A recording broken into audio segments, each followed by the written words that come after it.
Bismillahirrahmanirrahim. Assalamualaikum warahmatullahi wabarakatuh. Nama saya Muhammad Abi Janwar dari kelas B, Program Studi Ilmu Kesejahteraan Sosial dengan NPM 2021 011 01 00035. Di sini saya akan menjelaskan mata kuliah Pendidikan Kewarganegaraan dengan materi Undang-Undang Dasar 1945 asli. Beranjak langsung ke materinya, sebagai negara yang berdasarkan atas hukum, Indonesia memiliki suatu konstitusi yang dikenal dengan Undang-Undang Dasar 1945. Eksistensi Undang-Undang Dasar 1945 sebagai konstitusi di Indonesia mengalami sejarah yang sangat panjang, sehingga akhirnya diterima oleh seluruh rakyat sebagai landasan hukum bagi pelaksanaan kenegaraan di Indonesia.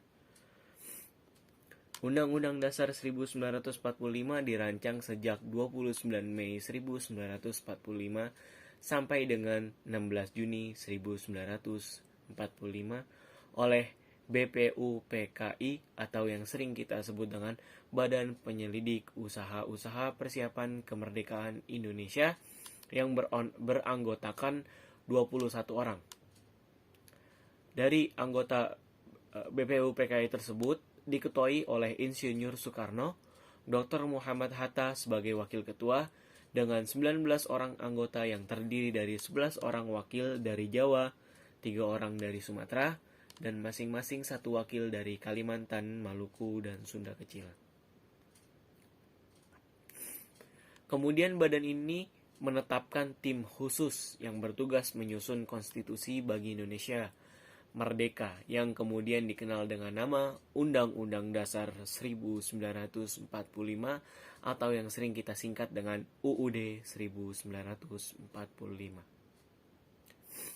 Para tokoh perumus itu adalah antara lain sebagai berikut. Yang pertama itu ada Rajiman Widioningrat, yang kedua ada Ki Bagus Hadikusumo, yang ketiga ada Oto Iskandar Dinata, yang keempat ada Pangeran Purboyo, yang kelima ada Pangeran Surjo Hamijojo, yang keenam ada Sutarjo Kartohamidjojo, yang ketujuh ada Profesor Dr. Mr. Supomo, yang kedelapan ada Abdul Qadir, yang kesembilan ada Dr. Andos Yap Chuang Bing, yang ke-10 ada Dr. Muhammad Amir Dr. Muhammad Amir ini dari Sumatera. Kemudian ada Mr. Abdul Abbas atau dari Sumatera. Kemudian Dr. Latulangi, kemudian ada Andi Pangeran, Mr. Latu Harhari, Mr. Puja, dan lain sebagainya. Latar belakang terbentuknya konstitusi Undang-Undang Dasar 1945 itu bermula dari janji Jepang untuk memberikan kemerdekaan bagi bangsa Indonesia di kemudian hari. Setelah kemerdekaan diraih, kebutuhan akan sebuah konstitusi nampaknya tidak bisa ditawar-tawar lagi dan segera harus dirumuskan. Sehingga lengkaplah Indonesia menjadi sebuah negara yang berdaulat pada tanggal 18 Agustus 1945 atau sehari setelah ikrar kemerdekaan Indonesia.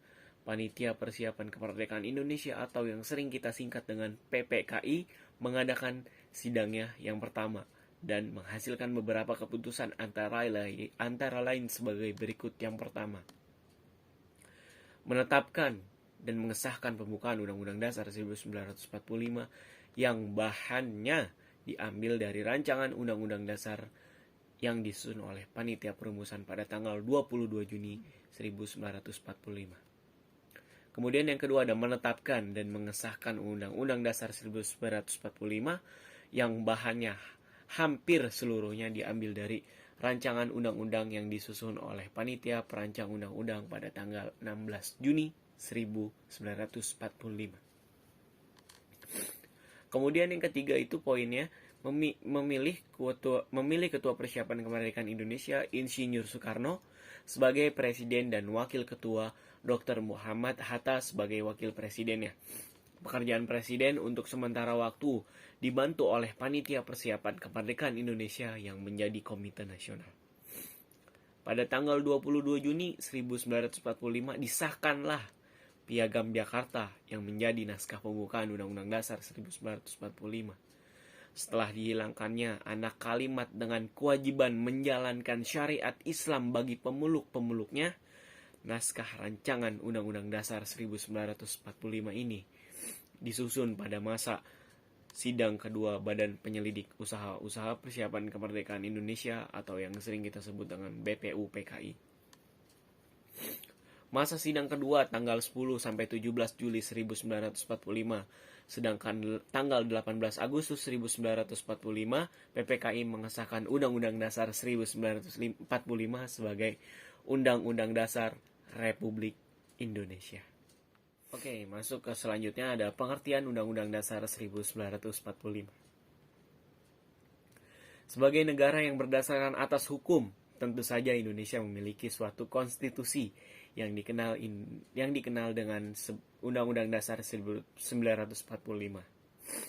Undang-Undang Dasar Negara Republik Indonesia tahun 1945 atau yang sering kita singkat dengan UUD 1945 adalah hukum dasar tertulis dan juga konstitusi pemerintahan negara Republik Indonesia saat ini. Undang-Undang Dasar 1945 adalah hukum dasar lembaga negara yang mengikat pemerintah, lembaga-lembaga negara, lembaga masyarakat, dan juga mengikat setiap penduduk yang berada di wilayah negara Republik Indonesia. Selanjutnya, ada fungsi Undang-Undang Dasar 1945. Telah dijelaskan bahwa UUD 1945 adalah hukum dasar tertulis yang mengikat pemerintah, lembaga-lembaga negara, lembaga masyarakat, dan juga mengikat setiap warga negara Indonesia dimanapun mereka berada dan juga mengikat setiap penduduk yang berada di wilayah negara Republik Indonesia. Sebagai hukum dasar, Undang-Undang Dasar 1945 berisi norma-norma dan aturan-aturan yang harus kita taati dan dilaksanakan oleh semua komponen tersebut. Undang-Undang Dasar 1945 ini bukanlah hukum bangsa, bukanlah hukum yang biasa, melainkan hukum dasar, yaitu hukum dasar tertulis. Sebagai hukum dasar, Undang-Undang Dasar 1945 merupakan sumber hukum tertulis. Dengan demikian, setiap hukum seperti perundang-undangan, peraturan pemerintah, peraturan presiden, ataupun bahkan setiap tindakan atau kebijakan pemerintah haruslah berlandaskan dan bersumber pada peraturan yang lebih tinggi, yang pada akhirnya bersumber pada aturan perundang-undangan tersebut. Harus dapat dipertanggungjawabkan sesuai dengan ketentuan Undang-Undang Dasar 1945 dan pedomannya adalah Pancasila sebagai sumber dari segala sumber hukum negara. Dalam kedudukan yang demikian itu, Undang-Undang Dasar 1945 dalam kerangka tata urutan perundang-undangan atau hierarki peraturan perundang-undangan di Indonesia menempati kedudukan yang paling tertinggi. Dalam hubungan ini, Undang-Undang Dasar 1945 juga mempunyai fungsi sebagai alat kontrol dalam pengertian Undang-Undang Dasar 1945, mengontrol apakah norma hukum yang lebih rendah sesuai atau tidak dengan norma hukum yang lebih tinggi. Undang-undang juga berperan sebagai pengatur bagaimana kekuasaan negara disusun, dibagi, dan dilaksanakan. Selain itu, Undang-Undang Dasar 1945 juga berfungsi sebagai penentu hak dan kewajiban negara, aparat negara, dan warga negara sebelum dilakukan amandemen. UUD 1945 terdiri atas pembukaan batang tubuh yang berisikan 16 bab, 37 pasal, 65 ayat, atau 16 ayat berasal dari 16 pasal yang hanya terdiri 1 ayat, dan 49 ayat berasal dari 21 pasal yang terdiri dari 2 ayat atau lebih. 4 pasal aturan peralihan dan 2 ayat peraturan tambahan, serta penjelasan setelah dilakukan 4 kali perubahan.